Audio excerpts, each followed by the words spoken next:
Hello and welcome back to another fun tutorial by Renderosity on POSER 10 and POSER Pro 2014. With this tutorial we're getting into some more advanced stuff to be sure, and it's pretty fun. It's how to rig organic characters, humans, monsters, animals, all that type of stuff. I do need to mention that we have already covered a little bit of rigging for hard edge objects in the movie that is before this one. And that's how to draw skeletons and how they kind of interact and how things work and when you select and deselect bones. I'm not going to repeat that, although you could do that here. There's an easier way, and I'm kind of interested in doing things the easy way if possible. So let's get rid of our favorite character, Andy. So long, pal. It's been good. I'm going to import a character that I've got that is super low res, and I'm going to make sure he's placed on the floor and click OK. Now you may be wondering, where can you find unrigged characters to work with inside of POSER? If you're not a modeler and you don't want to make one, you can find a ton of them actually online for free and some for sale if you want to buy them. I happen to go to turbosquid.com. There's also a fantastic free program called Make Human that's out there, and it allows you to adjust the geometry of human characters, and then you can export that geometry, bring it into POSER, and work with it. Now I'm working with an ultra low resolution character here, and there's a couple reasons for that. One is that I should say the predominant reason is that it's going to be very, very easy to work with, but it is also very, very easy to see problems arise and just as easy to demonstrate how to fix those. So let's get going. I've got something that looks kind of a monkey thing here. Yeah, don't want to wake up at night and see that. Okay, let's turn him from a purple monkey. Every time I click, it looks like he changes colors. I don't know. Let's go to Materials. And POSER Surface. No. Let's select our character here. There we go. Material, let's turn him white. There, that's good. Back to the pose room. And let's haul some of these lights around. Now I'll have to say this is probably the most advanced look at some of the tool sets we've got in POSER. So I am assuming you've been working with POSER and you know keyboard shortcuts and stuff to get around the program. I'm not going to cover all those things right here. Okay, we've got our character, and just to make things obvious, let me go ahead and bring up the hierarchy editor right here. What I imported, POSER is considering to be a prop. And there is no hierarchy under it or anything. We noticed when we were working with the rigging hard surfaces in that movie that it comes in as a prop and gets converted to a character, which is how POSER considers anything that has bones with it. So with that done, let me select our character here and click the Setup tab here at the top. And it'll say, hey, we're changing how POSER thinks about this. Do you want to do it? And of course the answer is yes. Now, one of the first most important things is when you begin working with the setup room here is you don't want to be in the main camera or posing camera mode, because working with skeletons will be an exercise in frustration when you do that. Shift your camera view to a front view to work with, and then we'll pop around to some other views. The reason for that is that you can move bones accidentally in 3 dimensions at once by grabbing one point and moving it to the wrong place very quickly. And, well, why would you want to do that? Now, we do have our bone tool right here. We saw that in the movie on hard edge rigging, and we could click at the hip and then start doing back bones all the way up to the head, and then deselect that top one, and then click the center and draw out to the arms. Nothing wrong with doing it that way, but it takes a little time. So let's go the fast way here. Come to Window, Libraries, and I've got one highlighted in here. You'll notice that the library only has one set of options available in the setup room, and that happens to be skeletons. So everything here are rigs, and they're great to use. You can pick one that matches your character most closely. So obviously, looking at a high-res mesh of a human, you would want to have a fairly decent rig that's got fingers and everything. And here's why I'm selecting Andy. This early Andy, the 2011 Andy, doesn't have any fingers. It's just solid hands, very much like our gorilla here. So the newer Andy, the one that was created in 2013, actually has fingers. That's more bones than I want to deal with. Now you might be tempted for something like this also to go to the mannequin The mannequin rig is so primitive that the character would not even bend. It has like a hip bone, a single backbone, and a head bone. So there's no neck movement or anything like that.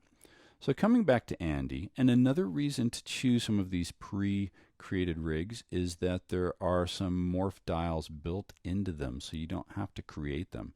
We've looked at how to create dials and everything, and while it's very doable, again, why do that? So I'm going to double click.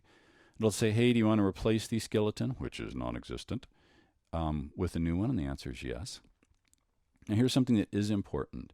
If you select a skeleton that does have fingers and everything, but your character may not, but the quality of the skeleton is better for your character, you can deselect what gets imported. So know that it's not a total all or nothing type of thing. You can customize it, but I'm going to bring everything in here. And the first thing we'll notice is, well, we need more screen space. Let's get rid of the library. Our skeleton is a little too large. So instead of grabbing each one of these bones individually and dragging them into place, well, you could do that, and I'm sure it would be a lot of fun. Let's go ahead and grab the hip bone. Now, as we work with skeletons, the right click on the mouse is going to be your friend, and I'll show you why. But let's first start scaling this. Let's try scaling this. The reason I'm selecting the hip bone is that when I scale the hip bone, everything scales along with it. If I happen to grab just the thigh bone or something, that would scale by itself, but nothing else would. And being lazy or efficient, depending on how you want to consider it, I try to get as much done with as little effort as possible. Now I'm just repositioning this a little bit, and I think I'm going to bring the hip down just a little bit, closer to where the actual hip bones would be, the joints. Because above that we've got a waist and then abdomen, and we've got the bone rig for that waist, abdomen, chest, neck. Yeah, we've got all that. So starting there, let's go ahead and now start moving things around. I'll zoom in just a little bit. Since our hip is about where we want it, and we see how it's connected to the leg bones, and don't worry, I'm not going to go ahead and move all these because that's too much work, and there's a faster, better way to do that. So I'm going to right click above the thigh bone. The reason I'm going to right click is that if you do a direct select, sometimes you get it, sometimes you're going to get the geometry. If you right click, you'll get the option to choose the specific bone that's underneath the cursor. So it's kind of nice to avoid that frustration, unless you're one of those people that like the frustration. You'll notice also that there are no origin markers and termination markers that we saw when we were working with our other example in the movie before on Hard Edge. If you want to turn those on or want to see them, you can turn on display origin in the properties palette. So we get the green plus sign, which is the start of the bone.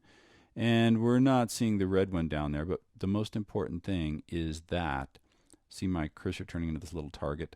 That's how we're going to go ahead and move and readjust these things. So let's go ahead and drag the thigh over here, and you'll notice all the attached bones moved with it. And that is a beautiful thing. So I'm going to select that bone directly and wait till this turns into a little target, and it's not. When you've got geometry overlapping the rig, sometimes POSER doesn't let you select it the way it should, and yeah, it'll tick you off, but that's just the world as we know it. So if that's the case, I can go ahead and select the bone underneath it. Let me zoom in a little bit closer. Part of the joy of watching other people work with this stuff is that you can realize for the first time that I'm not the only one that has these problems, right? Let's go ahead and move this up a little bit. Got a target here. There we go. Let's stretch these bad boys out. All right. So we've got a toe right here. I'll set that down. We've got a foot. Now I'm starting to see those. So this is just some of the issues of working with these things. I want the shin to be right about at the knee here. I see that I've got some, as I roll over the geometry, about where the geometry breaks a natural tendency for the knee. That's what I want. We'll leave the other side alone. Don't care about that. We'll fix that in a moment. Let's grab the head and pull that up. The neck comes with it. And we'll pull up the arms by grabbing this chest bone here. And let me back out a little bit. Now I'll grab the shoulder one. Oh, not that. Let's come back and highlight the shoulder. Pull that out to about there. Target, I might pull this back and extend this to get more to where the elbow would be. Then I can grab the hand and pull this out. Yeah, we want that about at the wrist. Now we're only working in one dimension, and that is just this forward-looking camera. Now that I've got everything where it looks like it's okay, let's go ahead and switch camera views and pop over to the left view. And we'll see all is not right. We need to go ahead and move the head bone so it's actually with the head, and we can take this neck bone and maybe pull it back so it's a little closer to where an actual, neck might be. Let me move this target around just a little bit. And this is what we do, just a little quick cleanup here. Now I could go in and finesse this a little bit more, but you know what? You would go to sleep watching that. So let's shift gears here. I am going to grab, let's shift click here. Select right thigh, and I am not getting my target. Let's go with right shin.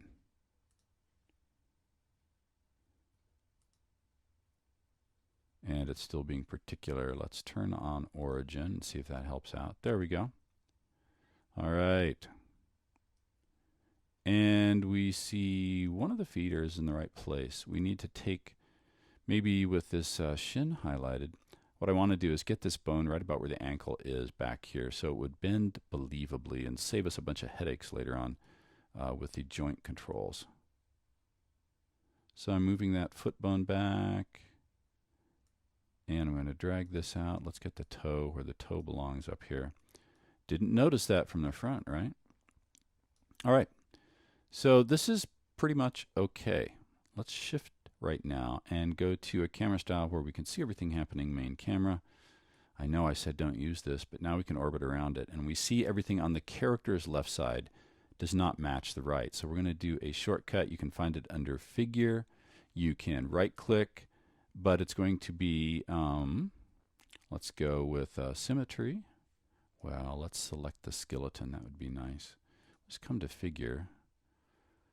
Symmetry, characters right to the left side. This is really important. It's not as you look at the character, it's actually the character's right. So I'm going to choose right to left. And it'll say, are you sure? The answer is yes. And we see the skeleton magically, beautifully pop into place. So we've got the rig where it belongs right now, but nothing will bend yet. What we need to do is start welding things together to make them work. Now let's come over here to our group tool here, our group editor, and we'll see that we've got a bunch of stuff already in here. Facets, and we see groups set up for all the bones already. Now I don't need these facet areas. As I select them, we see they're kind of pre-selected, which means this more than likely came in with the OBJ file when I brought it in. So it had been kind of divided up probably for textures. So let me come back to facets and just dump these things. I don't want them.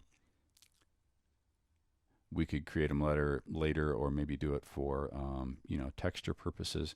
Now you'll notice that hip is selected, and that is certainly not the hip area. So we've got a couple options, and you're seeing a very real problem when you begin working with imported content. Really depending on how it's built, sometimes it's great to work with, sometimes it's a little frustrating. This is such a low polygon object that POSER may be having a hard time figuring out where things go. So let's do this. With hip selected, let's choose auto group, and we'll choose Andy as the current setup figure. Now sometimes this works really well, especially with higher density meshes. It'll automatically approximate where the mesh is next to the bone and do a lot of automatic grabbing. I'm not seeing that here. Let's come, oh look, we've got facets too. Let's dump that. I thought I got rid of all those things. Okay. I'm pretty sure that's not the left thigh. So we've got a couple options here, and let's do it this way and see if this fixes it. Just real world issues. I'm going to delete all these groups. We're going to go delete, delete, delete, and I'm going to do this until they're all gone. All right, now we have no group showing up here, but we have the bones from which we can make groups. So with that done, let's come back down to auto group and see if that works for us. And you know what? It does not. So here's how we fix that. This little ride, the delete ride, we're going to take it again, and we're going to manually create these groups. Fortunately, it's very fast. So let me delete all these things and save ourselves a little time. Let's create new ones, and I'm going to let's work with the character's right leg just to do it. This will be really fast. We're only going to work on the character's right leg, and then we're going to look at how it works into rigs and how you start adjusting things with the joint editor. I have the Add tool selected here in the group editor. Let me select right thigh. So this is now our target. We're going to be adding polygons to that. Now, all these green lines are letting me know that there is a separate group really in Poser's mind for each one of these polygons. We're going to be changing that. I could use the marquee select tool, but normally when you're doing this stuff, the draw tool works a little bit better. Also, important workflow thing, holding the command key down if you're on the Mac or the control key if you're on the PC switches between add to and subtract from the selection tools. So I am in the main camera right here. I can rotate around. Let me zoom in just a little bit so we can work closely. With the draw tool, I just want to select this character's polygons that would make up its, well, right thigh, since that's what we're working on. And you can draw and select which ones you want really fast. If I grabbed the wrong one, I would just pick that modifier key and subtract it out of there. Do I have everything? Let's select the right thigh. I deselected that by accident.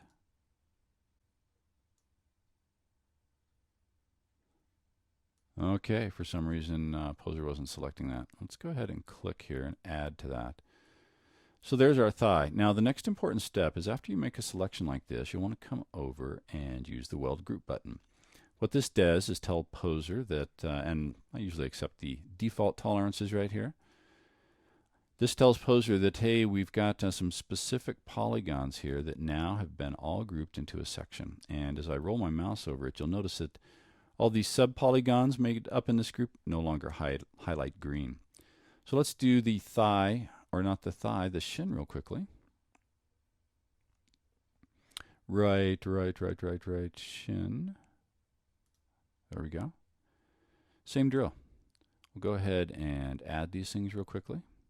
And I'm just going to go down to the ankle there, or where it looks like it would be convenient for the ankle.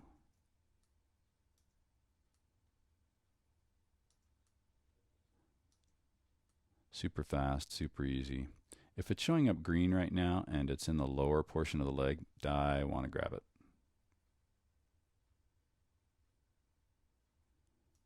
All right, that looks good. So all the subdivided polygons are selected. We will choose Weld Group from the group editor. And then finally we'll come down and do foot. And we could, well, technically we would want to break this for the toe as well. So if I come down to right foot, yep, right toe's down there as well. So let me change the camera view.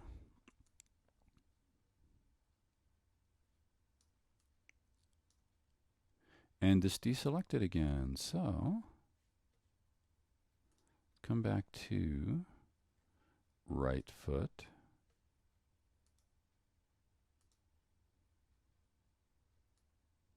And draw. Why Poser deselected that? I have no idea. There's a lot of things I have no idea about. All right, last little bit here. Great fun. Let's do the bottom of this as well.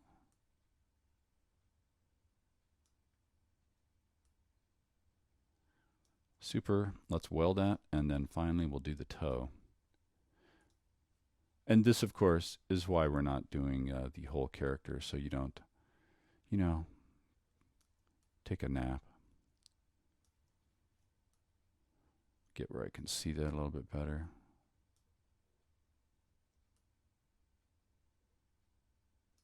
And we'll weld that, and we're good to go.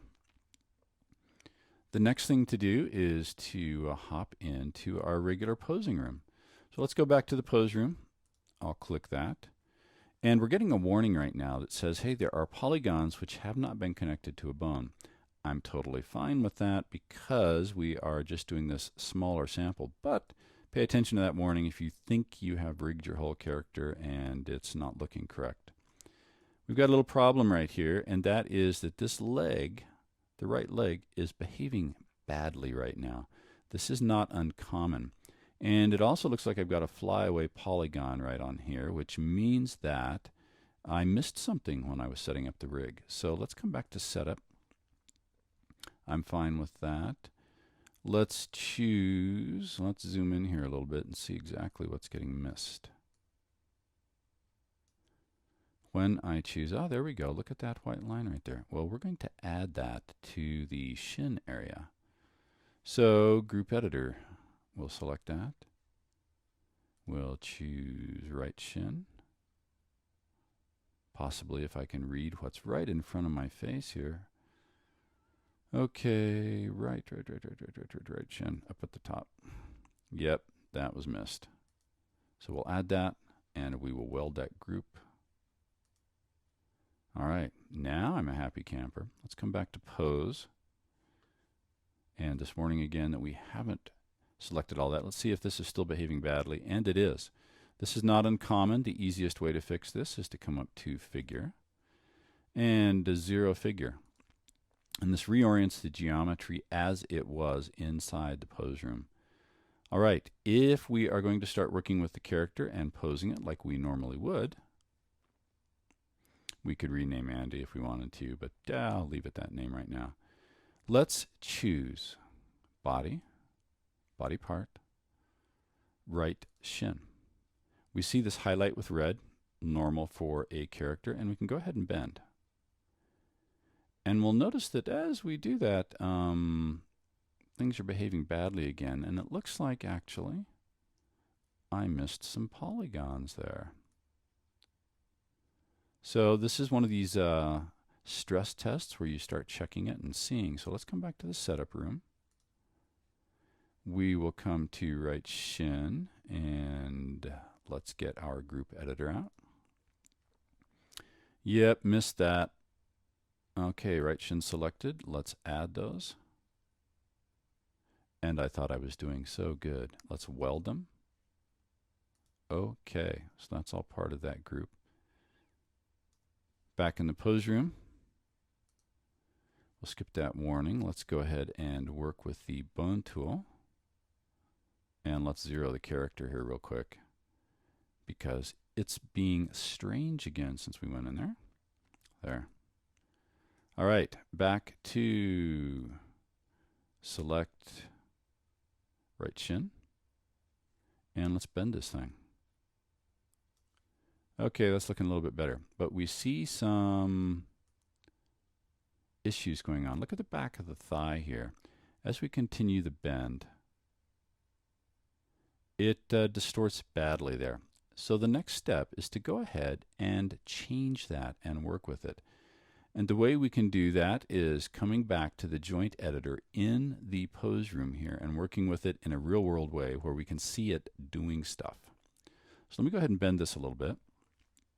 Remember, we have it bent. This is going to be really important here. Let's come down and fire up the joint editor again. Now we see our beginning origin and our termination origin. We are going to choose not center. We're going to come down and choose the bend function. And this is one of the reasons it's nice to use pre-rigged skeletons, is that these features have already been built in here. These are controls for how far the leg can or cannot move in certain directions, and you can grab these little handles and move it around. What we want to do is change the influence, however, and you see these bright green little dots that are on some of the polygons, and then up here, if we zoom in a little bit closer, we'll see that, let me come back and select bend again, that we're seeing some red dots. They're very small, but the red dots indicate that there's minor influence but not significant influence. How do you control that? That's what we're going to do right now. So with bend selected, I'm going to say add a capsule. You can add weight maps and paint those if you want to paint that on there. You can work with a capsule or a sphere. There's a bunch of cool tools. I use capsule a lot of times on linear appendages like this because it's really easy to visualize what's going on. So this is an area of influence. come back to bend. The green is the greatest influence and the red is the fall off zone. So with that selected, then I can go ahead and move these things around. I can direct select this capsule, and let me move this over here and scroll my scene a little bit.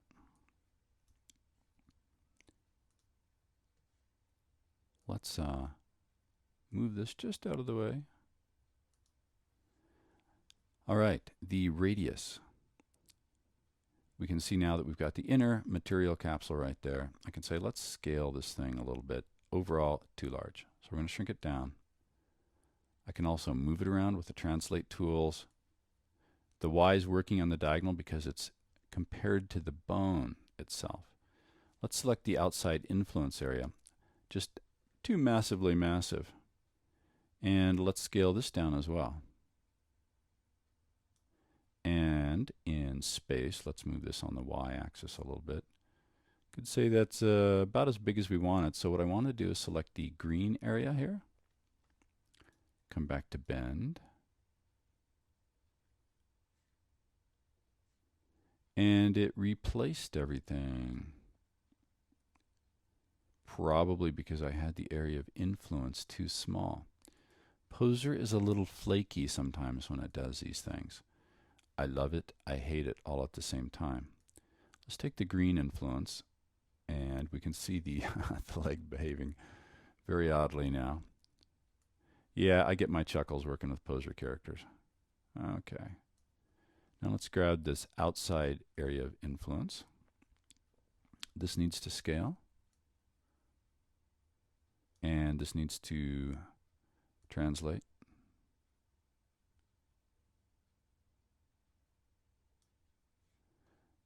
And now when we orbit around our scene, the thigh is behaving much, much better.